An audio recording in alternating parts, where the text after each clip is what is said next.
बेटियां जन्म क्यों लेती हैं और जन्म लेते ही वो अपने घर की किस्मत कैसे बदल देती हैं? गरुड़ पुराण का रहस्य क्या है?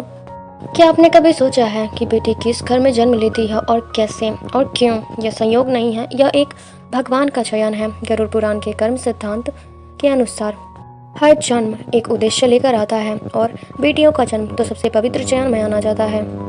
और आज की इस वीडियो में मैं आपको 5 सवालों के जवाब देने वाली हूँ, जिसमें से सबसे पहला है भगवान किन 5 गुणों वाले घर में बेटी भेजते हैं। दूसरा, बेटी को लक्ष्मी क्यों कहा जाता है, इसका असली कारण क्या है। बेटी के जन्म से माता पिता का भाग्य कैसे बदल जाता है। अब चौथा, गरुड़ पुराण में आत्मा के चयन का रहस्य क्या है। और पांचवा और आखिरी, हर बेटी अपने साथ कौन सा संदेश लेकर आती है। ये सारी बातें आज की इस वीडियो में जानेंगे, तो वीडियो को लास्ट तक जरूर देखिएगा, क्योंकि ये लड़कियों के लिए बहुत ही ज़्यादा इंपॉर्टेंट है। तो चलिए वीडियो शुरू करते हैं।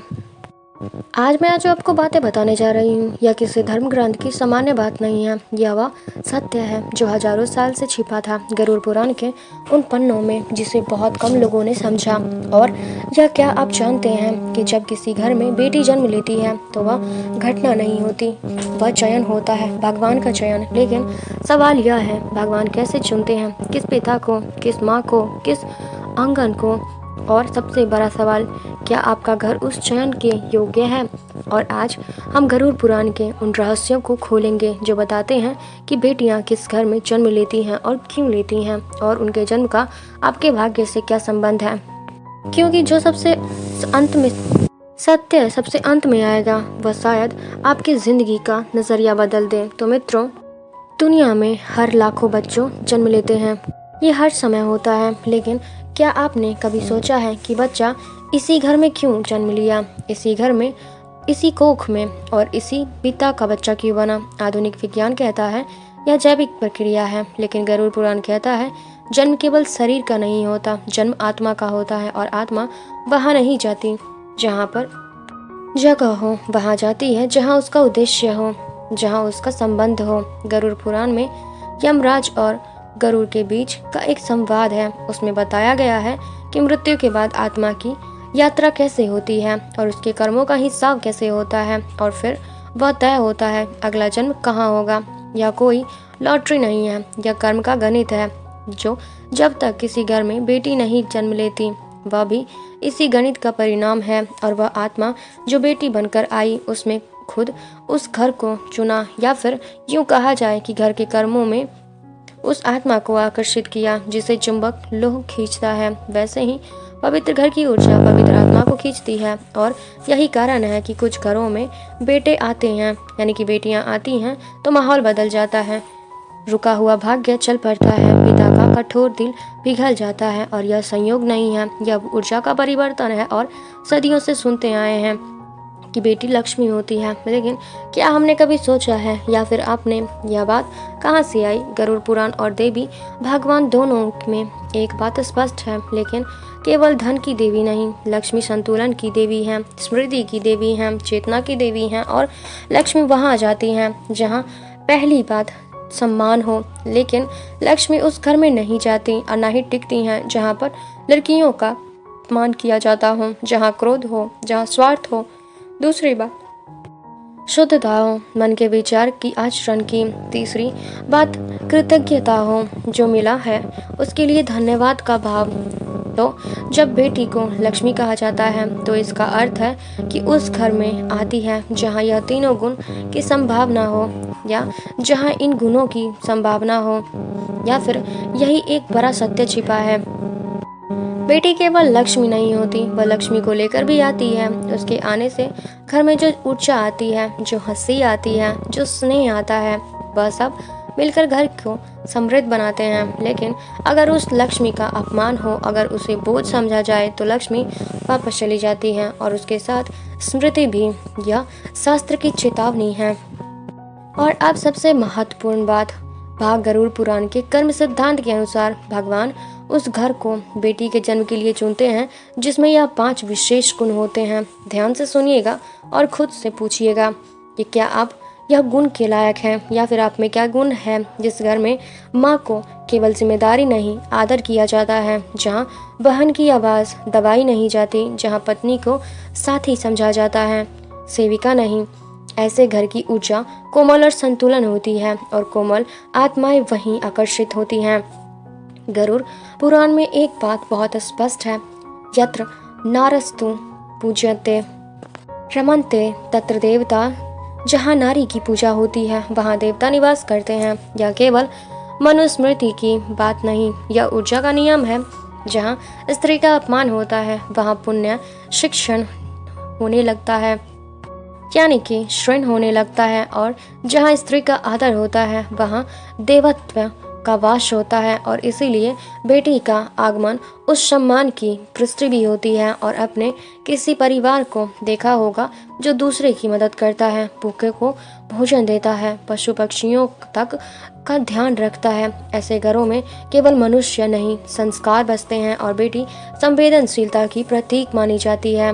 वह उस आंगन में आती है जहाँ संवेदना पहले से मौजूद हो ताकि वह और बढ़ सके। सोचिए, करुणा को करुणा ही पता बुलाती है, और जहाँ पहले से प्रेम हो वहाँ और प्रेम आता है, और बेटी तो प्रेम का अवतार होती है। गरुड़ पुराण में पितरों का विशेष महत्व बताया गया है और यह पुराण मुख्यतः मृत्यु के बाद की यात्रा के बारे में है। इसमें बताया गया है कि पितरों की संतुष्टि से कुल देवता की ऊर्जा स्थिर रहती है। जिन घरों में श्रद्धा होता है, तर्पण होता है और कम से कम पूर्वजों की स्मृति और सम्मान होता है, वहाँ कुल की ऊर्जा स्थिर रहती है। और इसीलिए बेटी को कुल की ज्योति कहा जाता है, क्योंकि वह परिवार के अधूरे संस्कारों को पूर्ण करने आती है। और वह केवल वर्तमान की ही नहीं, अतीत और भविष्य की करीबी होती है।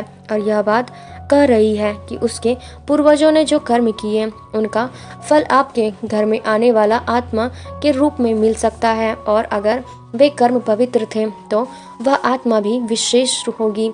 चौथा गुण, लोभ से अधिक प्रेम। यदि किसी घर में हर निर्णय धन के आधार पर होता है और हर रिश्ते में पहले संपत्ति की चर्चा होती है, हर घर में स्वार्थ दिखता है, तो उस घर की ऊर्जा भारी हो जाती है। लेकिन जहाँ प्रेम हो, जहाँ त्याग हो और जहाँ संतुलन हो, वहाँ बेटी का जन्म प्रेम और गहरा होने लगता है। और आपने देखा होगा कि कुछ घरों में बेटी के जन्म के बाद पिता बदल जाते हैं। जो पिता पहले बहुत कठोर थे, बेटी के सामने पिघल जाते हैं। क्यों? क्योंकि बेटी उनके भीतर छिपे उस प्रेम को जगा देती है जो वर्षों से सो रहा होता है।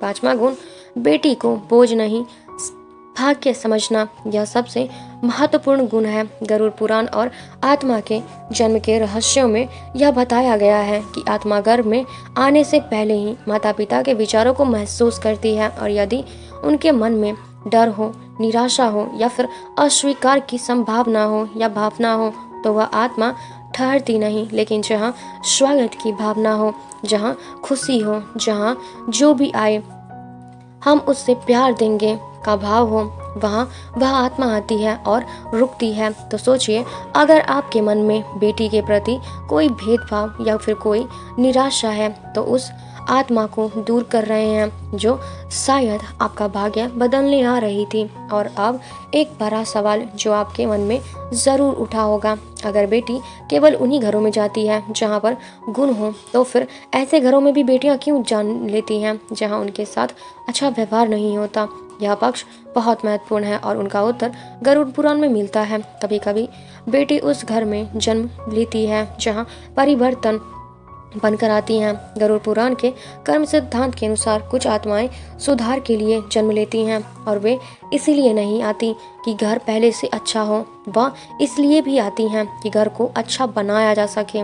या जैसे एक दीपक का अंधेरे में जानना या फिर चलना, दीपक इसलिए नहीं आता कि वह पहले से रोशनी है, वह इसीलिए आता है ताकि रोशनी हो सके। और इसीलिए कुछ बेटियां ऐसे परिवार में जन्म लेती हैं जो बहुत कठोर होते हैं, बहुत पुरानी सोच वाले होते हैं और बहुत रूढ़िवादी होते हैं, और वे बेटियां अपने व्यवहार से और अपने प्रेम से, अपनी जिद से उस घर की सोच बदल देती है। पिता का हृदय पिघलता है, दादा दादी की दृष्टिकोण बदलता है और धीरे धीरे पूरे घर की ऊर्जा रूपांतरित हो जाती है। तो क्या यह कहना सही होगा कि ऐसी बेटियां कमज़ोर परिस्थितियों में आई थी? नहीं, वे सबसे शक्तिशाली आत्माएं होती हैं, क्योंकि उन्होंने सबसे कठिन काम चुना होता है, बदलना, और उन्हें जो बदलना नहीं चाहते थे। और अब वह रहस्य अब वह रहस्य जिसका इंतजार आप शुरू से कर रहे थे, क्या सच में बेटी माता पिता का भाग्य बदल सकती है? गरुड़ पुराण के कर्म सिद्धांत के अनुसार कोई भी आत्मा बिना कारण किसी परिवार में जन्म नहीं लेती। हर जन्म का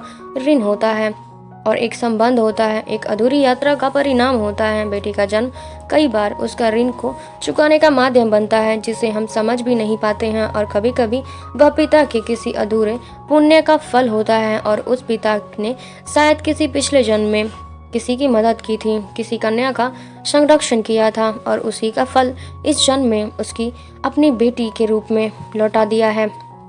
कभी वह माँ की किसी पूर्व जन्म की तपस्या का उत्तर होता है, और कभी वह स्वयं उस परिवार की परीक्षा बनकर आती है। और अब सुनिए सबसे गहरी बात, गरुड़ पुराण में यह भी बताया गया है कि जब कोई शुभ आत्मा जन्म लेती है तो वह अपने साथ अपने संचित पुण्यों की तरह